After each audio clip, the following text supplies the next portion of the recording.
Hello there, peoples of the internet. I hope you're having a blessed day wherever you are on this big, beautiful earth. Whether you're in Europe or Asia or Africa or North America or South America, Australia, wherever you are on this big, beautiful earth. I hope the Lord is treating you well, as He always does with us, even ways that we don't even understand yet, but He always does. You know, I've been thinking about a lot, as I usually do. Maybe I think a little bit too much. Maybe my head's just full of all these ideas. It just doesn't shut up sometimes. But I've been thinking. I think we've all been given one piece of this giant puzzle. I think we've all been given one piece of this giant puzzle. And that one piece is truth, nothing but truth. And what we do when we discover that we have this one piece of this giant puzzle that is the truth, we'll take it and then we'll build upon it, and then we'll build our own little false puzzles, all these little false pot puzzles, and we'll build it all around the centerpiece of that one truth, that one piece of puzzle that we've been given. And we'll build our own jigsaw puzzle or just around that to make it fit with that one piece, even though that all of our truths we've all been given one jigsaw puzzle, that one piece. We all make it fit to fit that one piece, when in reality they're all supposed to come together. And the more that I think about it, the more I realize that's probably true. We've all been given that one piece of truth. Maybe that's why we're so dogmatic about it. We're so dogmatic about our beliefs, and you're wrong and I'm right and so on. It's because we all know that it's been centered on that one jigsaw piece that is the truth. But we don't realize that everyone else has that one jigsaw piece as well. And it's different than mine, and it's different to yours, and the next person that you meet has their own, but it's a little bit different in a different way that we don't know how to compare it, because we don't see that jigsaw puzzle inside of them. We only see our ones. And yes, it is as true just as much as theirs are. But they all need to come together to create this one big puzzle. But we can't, because we've been building our own puzzles just around that one jigsaw piece of truth. We build our own dogmas, our own religions, our own belief systems, philosophies, and ideologies. And then that prevents those two two pieces of truth coming together to reveal more of the truth, who is Jesus, to us. What do we do? I know I'm just a man. I mean, I'm a man-child. I'm just a child in all of this. My understanding is literally next to nothing. I know the basics, and that's about it. And every time I try, or I think that I think that I've uncovered more truth, or I think, yep, that's it, I totally know, I know everything now, and then the Lord just slaps me over the back of the head, which is like, you know absolutely nothing. But He does it in a loving way, not in an aggressive way. Although He has done that in the past, but it wasn't for that. The depths of His wisdom and His understanding and His mercy and His love is something I don't think we're ever going to fully understand. God is infinite and eternal, and I don't think we're ever going to fully understand Him. And that's probably a good thing, because it adds an element of mystery to Him. So He's always more intriguing to us. You know, we're always going to be wanting more, and we're always going to be looking out for more and learning more, and that's good, right? I would hate to feel bored around Him, that's for sure. But that'll never happen. We've all been given one jigsaw piece to fit into this big giant puzzle. And I think we need to work together. I think we need to be more patient with one another. And maybe not be too dogmatic about our beliefs. All dogs go to heaven, so don't be too dogmatic. The more people that I meet and the more people that I talk to, the more I realize that this might be true. We have been given that one jigsaw piece that is the truth inside of every single person, or at least among the elect. I don't know about everyone else, but whenever I meet someone that's in the elect, then yeah, it's definitely true. Because you guys have been given wisdom and understanding and love that I've not felt in other people. I've not felt in atheists. So, I mean, I felt love from them, obviously, but not in the same way. It's a different kind of love. It's a godly love that can only be felt by God and then through His children, at least the ones that are aware that they're children. So what do? I think we need to communicate more. I think we need to risk offending people in order to uncover things. In order to uncover things, you need to dig things up, and you have to risk offending people, right? Maybe I've been doing that, and I've been learning a lot of things. When I started this YouTube channel, I knew some things, but I knew nothing compared to what I know now. And the only thing that I've learned is that I know nothing. It's the only thing that I've learned since then, since this 2 months ago, since I made this YouTube channel or something, or at least until I started uploading. The only thing that I've learned is that I know nothing.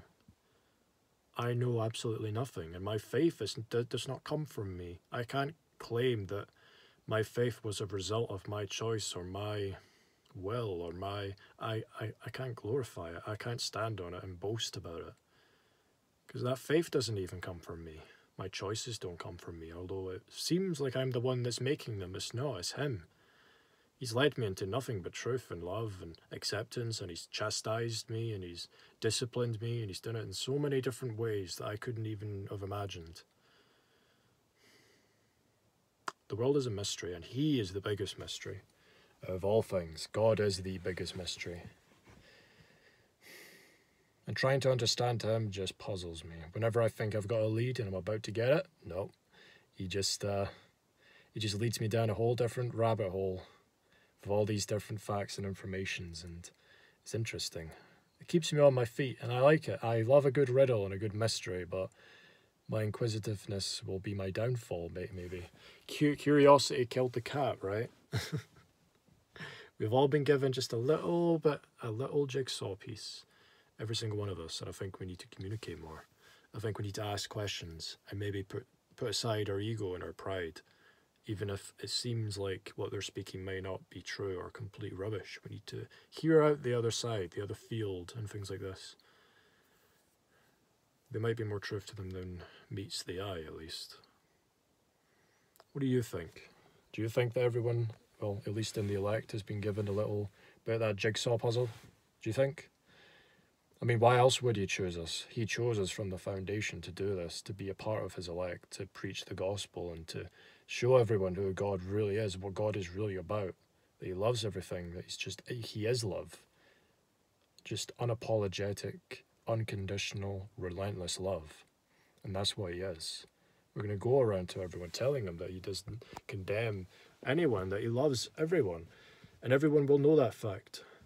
It won't be in this age, and it won't be in the next stage. It'll be the end of the next stage. Yeah. And there's coming a day when the rapture will happen, when the snatching away, or whatever you want to call it. There's coming a day when that will happen, and I hope that it comes soon. I've been on this earth for far too long, even though I'm only 25 years of age. It feels like I've been here forever. And I know it sounds depressing when I say this and morbid, but I don't want to be here for much longer. Like, I would much rather just be like, boop, just go up there, or do something like that. I would much rather.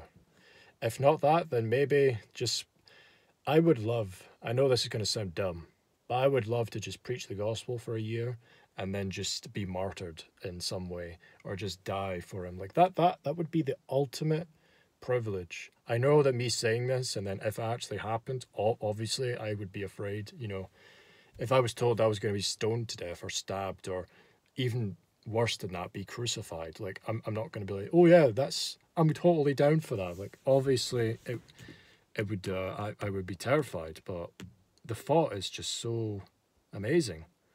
I'm sure many of you have thought about this as well, what it would feel like to be martyred or crucified or stoned, or really persecuted for the Lord. And I'm at a point in my life where I don't have much to lose, at least in earthly realm. Like, I don't have like a huge career to lose, or family, or things like this, right? But I would honestly rather live a year of preaching the gospel, being persecuted, and then ending up being martyred, than spend 100 years on here being rich and famous, successful and powerful. I would rather just go the 1 year route and be martyred. I would rather go the martyr route than living 100 years just being me right now. I don't want to be on this earth any longer than you guys do. I mean, what kind of psycho would want to live in here for another 100 years? It's crazy down here. It's just like, this world is so it's just full of death and despair and misery. And I'm always being under attack by spiritual forces that are condemning me in my own head, my own spirit. Oh, you're not good enough. Oh, you're saying something wrong, or you're doing something wrong, or oh, you could be better, or whatever. And they're always there. But yeah, I know I would probably backtrack on this, but I would love to be just martyred for my Lord, for my King. It would be a privilege and an honor to go out like that, instead of just dying as an old man, just dying an old man in his bed. And yeah, you've revealed so much to me, but I would much rather go out in a blaze of glory, right? But me saying that, obviously, I'm not dumb. Like, these things are awful. Like, there was a reason why Jesus was, like, shitting himself when in the Garden of Gethsemane, when he knew he was going to be crucified. Like, there's a reason. But, yeah. I would honestly want to go out and just die like that, die for him, preaching the gospel. That would be, I would rather spend a year just preaching the gospel and then I ended up like that. That would be so, it would be an honor. An honor. I know this is going to sound deep, like this video is probably really depressing, but you know, I'm just going to say it because who gives a shit, because the Lord has given me a voice and I'm just going to say it. But yeah, like I've wanted to die for years. Like for most of my life, I've just been like, man, this life sucks, just kill me already. And this was before that I knew the Lord. And then when he revealed himself to me, it was like a adrenaline shot. I was like, oh wow. But then I was also afraid because I believed in hell and that you had to believe to be saved or you could lose your salvation and most of creation was going to be eternally tormented forever and things like this. And then he revealed more truth to me and so on, and then that all went away. But yeah, I'm just at a point in my life where I don't want to do anything else apart from preach the gospel or talk about Jesus or in some manner is related to that. I don't want to do anything else. I don't want to get a career or start a family or, yeah, those things will be cool, but I don't care about any of that. I just want to follow the Lord. I just want to preach the gospel in any way that he wants me to. And if I get the privilege of being martyred for him, I would. That is just so awesome. It's not awesome in the fact that you would die in such a horrible way. I'm just saying that you're dying for him. Like, that is just so... It's such a privilege and an honor going out like that. It would give me peace, but also it would terrify me. It would terrify me, but it would also give me a great peace as well. It's very difficult to explain. You probably felt this, and you probably thought about this as well. I know it sounds really morbid and kind of depressing, and you're probably like, this guy's weird. He wants to die, but no. I want my flesh to die, but I know that my spirit will live on. You know, like, this world sucks. And I'm not going to lie, you probably think the same thing as well. And I'm not talking about what's going on in the world right now. This world has always sucked. It's just been, even when I was a kid, I was just like, this world's kind of overrated, you know? I can remember when I was a 4-year-old child and I was an atheist, so I didn't know anything about Jesus or God or the rapture or anything like that. And I can remember this to this day. When I was a 4 or 5-year-old boy, I had a dream. I was walking down the street with my mother and I was holding her hand. It was a very cloudy day and I was walking down the street just as I usually would as a 4 or 5-year-old boy. And then I started to levitate really slowly up into the air. And then my mother kind of noticed, and then she kind of like grabbed my hand and just went, get back down here. And then we continued on to walk. And then the second time it happened, but it was a lot, it was like I was falling upwards. I was being sucked into the sky. And then I was literally holding on to my mother's hand as I was being pulled up, and she was holding on to me, like trying to keep me down to the earth or the ground. And I was like, what the hell is happening? And then eventually she let go because she was too weak. And then I literally got sucked up into the clouds, like, and then this whole day was like a cloudy day. So then I got sucked up into the clouds, and then the clouds covered the whole earth. And all I could see is just clouds, and it was getting lighter and brighter, and I was going, and then I woke up. And I remember that, and I dreamt that when I was a 4 or 5-year-old boy. And obviously that's a reference to the rapture, right? But I didn't know what the rapture was. I was a 4 or 5-year-old boy. My entire family is atheists. All my friends and I had no knowledge of that. I had no knowledge about God or Jesus or the rapture or the Bible or anything like that. And yet he gave me that dream, and I was a 4 or 5-year-old boy, and I still remember this to that day. I still remember it. He's been giving me so many dreams that I'm sure most of them I probably forgot by now, but it's things like that where it's like, okay, clearly he has something planned for me, but I don't know what it is. Maybe it's to be a lunatic on this YouTube channel. Who knows? That would be hilarious and anticlimactic, but still. I don't know what plan he has for me. I don't know what plan he has for you guys on this earth. I mean, maybe we're all going to be martyred. Who knows?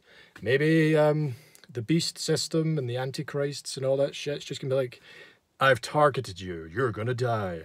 Which would be awful, but it would also, for me at least, I would kind of like that. Because I want to go out like that. Or at least, I don't want to be here any longer than I have to, you know?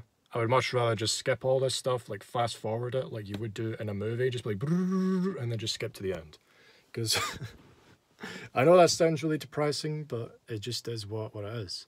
I had that dream about the rapture, and I didn't even know what the rapture was when I was a 4 or 5 year old boy. And then I had another dream, like 4 years ago, and I was a believer at this point. But I was in an airport. And I was just looking in this airport, and then there were escalators going up and down, and there were shops, and there was loads of people in suits and ties, and they were carrying their briefcases, and they were walking around and stuff. And people were going up on the escalators and down on the escalators. And then I looked up as I was looking at the escalators, and I saw this glass ceiling. And it was a very cloudy day, just like it was in my dream when I was a 4 or 5 year old boy. And then as I was looking around this airport and I saw the glass ceiling and all these people and all the shops and people just walking, minding their own business in this airport, and I was standing still, I just heard this extremely loud roar of a lion. And I knew that it was a lion because it sounded like a lion. It was just deafening. It was echoing throughout the entire airport. It was just like a roar. And it was very obvious that it was a lion. And I was looking around, like, where did this come from? And as I was looking, no one else knew. They couldn't hear. They were just walking around like it was nothing. And they were going up and down and doing their daily business. And I was like, what the hell's going on? Where is this lion?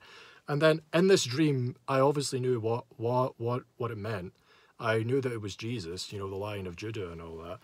But in this dream, I was like so excited. I was like, oh my God, it's going to happen. He's here. And then I woke up and I was like, you But I was also really, really amazed. I was like, wow, you gave me that dream. That's so cool.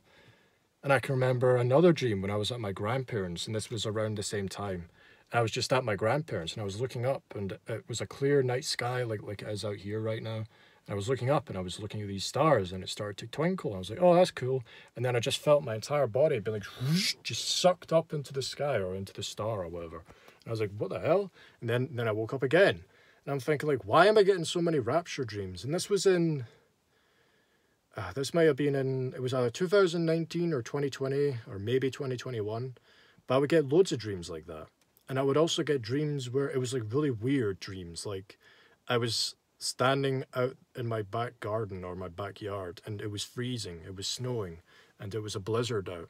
And then I looked over, and then I saw my mother, and she was in a swimming pool, and she was just swimming, but it was freezing out. And then I was like, what are you doing? You're going to get hypothermia, or you're going to die. And then she was like, no, it's fine. I'll just stay out here in the swimming pool. We don't have a swimming pool. It was like a paddling pool or whatever. And she was out there in the back garden, in the backyard, and she was just swimming around, and she didn't care. And I was like, you're going to die.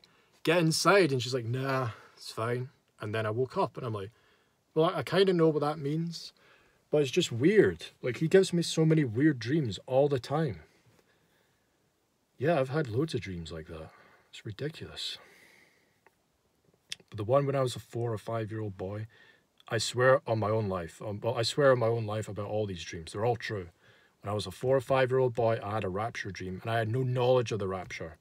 Like how, and that was so vivid. I can remember it clearly to this day. I am 25 years old, and I was a 4 or 5 year old boy, and I had a dream about the rapture. And I didn't have any knowledge of the rapture. My family wasn't religious. They've never been religious. I wasn't religious. I had no knowledge about anything like that, and yet he gave me that dream. You know, we must be getting close to the end of this age. We must be, if we're not the last generation, then we must be close to it, like our grandkids or whatever, or our kids, the next one. But I'm telling you, we're approaching the end of this age. It's coming closer to the end of the aeon, and Jesus will come for us. I mean, he's told me in just all these dreams. It's ridiculous. He even told me when I didn't even know that what he was or who he was. I can actually remember, this is actually a true story as well. I can remember when my mother was pregnant with my little brother, and I was like 6 years old or something. And I can remember I was on her bed or whatever. We were lying on our bed watching TV or whatever. And then she was talking about the baby, my little brother, in her belly or whatever. And then I started to pray to Jesus. I was like, oh, make sure that he's safe and have a like something like that. And I can remember my mother was like, huh? And then I was kind of like, huh? But then I believed in it. And I was just like, oh, Jesus just exists. And remember, I had no... Well, I must have knew who Jesus was at that point. Like maybe through like plays in high school or something. Like the Three Wise Shepherds and like things like that. But again, I had no religious knowledge, but I just knew. And then I prayed to Jesus and I just believed. I just went, well, I better ask Jesus to make sure that my little brother is going to be okay. And then I prayed. And my mother was like, oh, that's weird. But she kind of just, whatever. You're like a 6-year-old kid, so it doesn't really matter. But it's just things like that, man. I'm pretty sure you've had loads of dreams like that too, if you're out there, if you're still watching. Tell me about your dreams. Write it below in the comments section if you've had any dreams. Whether it's been in the last 4 or 3 years, or any time in your life, because I've had some pretty weird dreams like that, man. Especially the one when I was a little kid, and the one when I was in the airport. That was crazy. The lion roar was like, roar, and it was just so loud. It was very like, it kind of sounded like Aslan. It was like a really regal roar, very loud and bombastic, very like I am here kind of roar. And it was just, oh, it was so loud. It was echoing and no one cared. They were just walking around just like, nothing's happening. I can't hear a thing. And I was like, how could you not hear it? I couldn't see him because I was looking around to this airport and I couldn't see him. But I heard him and he was there. I felt him in my spirit.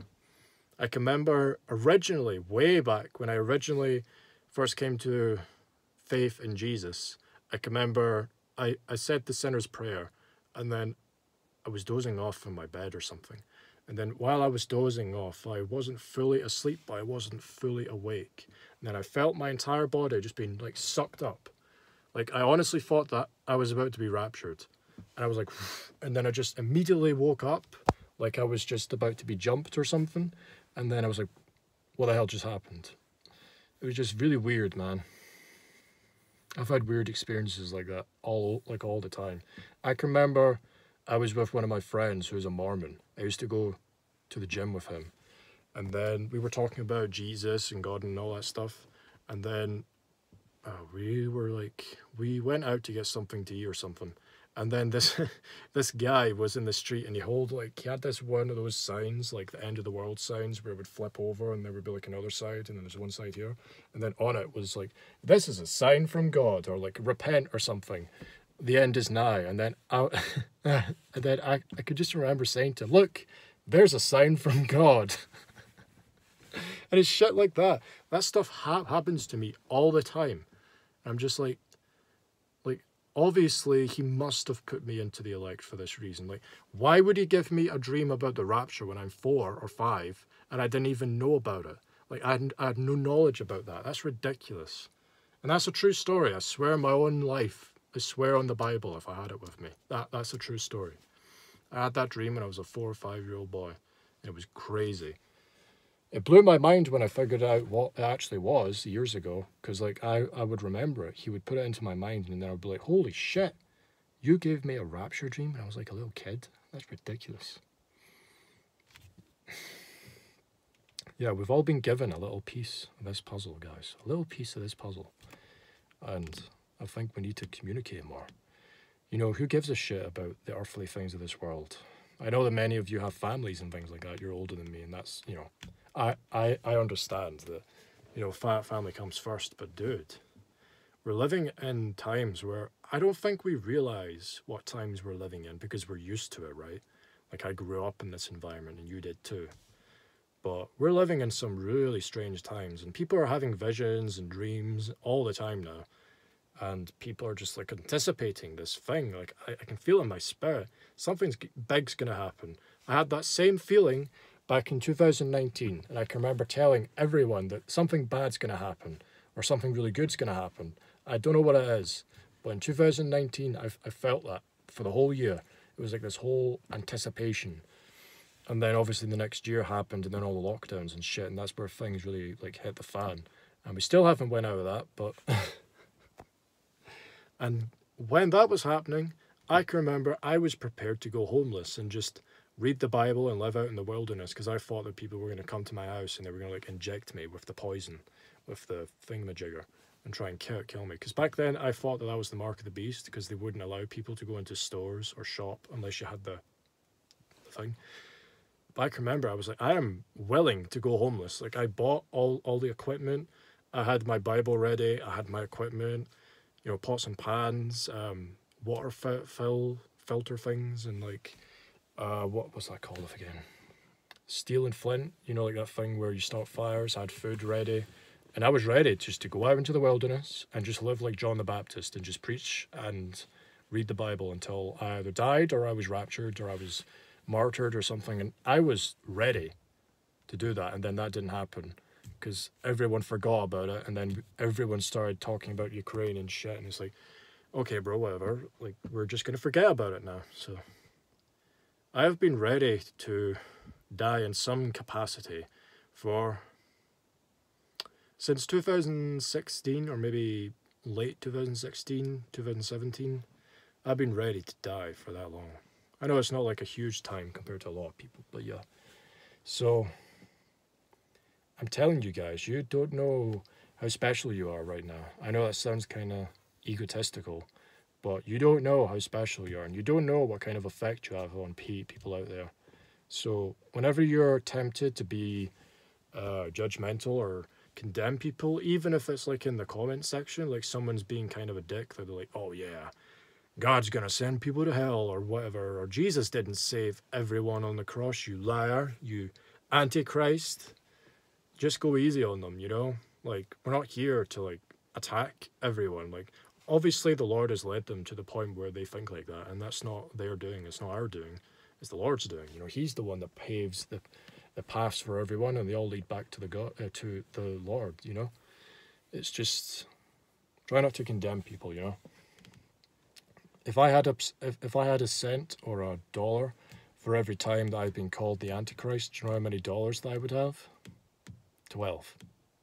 I know, it's crazy. I would have $12. The amount of times people have called me the Antichrist in this short and brief 3 months.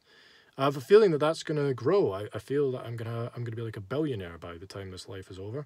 But that's okay. I mean, people can call me the Antichrist all they want, you know. I do listen to metal music, so maybe that's part of it, you know. Ooh, Metallica, you must be the Antichrist.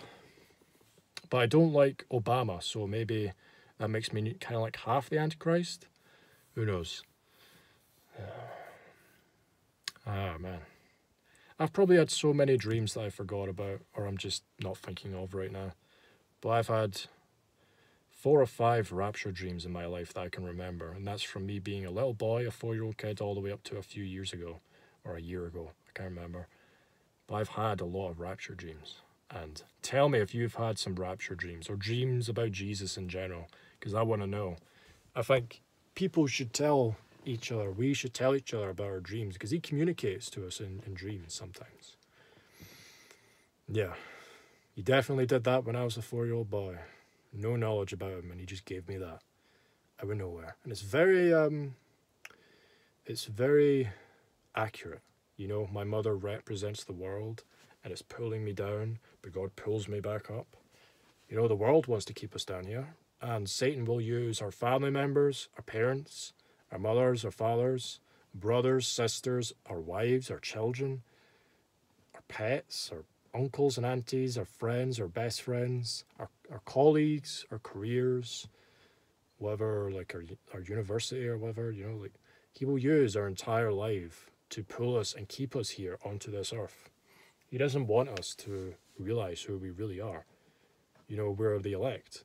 And that doesn't mean that we're better than everyone else. It just means that the Lord has pre-chosen us to preach the gospel to the people that haven't heard it yet, and eventually everyone will hear. So we've been given the first slice of cake, and it doesn't mean that they're not going to have a slice of cake. It's just we've been selected to give or to eat of the cake of life first. And yeah, we have a jigsaw puzzle, one little piece of the jigsaw puzzle, and you do too, all of the members of the elect. So let's talk. Tell me your experiences. Tell me your dreams. Tell me the worst thing that's happened to you. Tell me the best thing that's happened to you, because I want to know, because it's helping me learn new things. I always want to know where you... Well, that sounds weird. I want to know where you're at. No. Tell me what kind of experiences you've been through. Tell me, you know. I want to know, because it helps me grow. And hopefully you've learned something from this ramble that's been going on for 30 minutes now. It's like midnight or something, and I'm in my car talking about the rapture and Jesus and stuff. Well, I love you guys. Stay safe in this turbulent world. I love you guys, and you always teach me new things, and I love that about you guys. You're so wise and smart and intelligent and gifted in so many ways. I love all you guys in the Discord. I love all you guys in the YouTube comments. I love all you guys on YouTube, and wherever the hell you are, wherever the hell you are else in this big, beautiful world. So peace out, guys. I love you.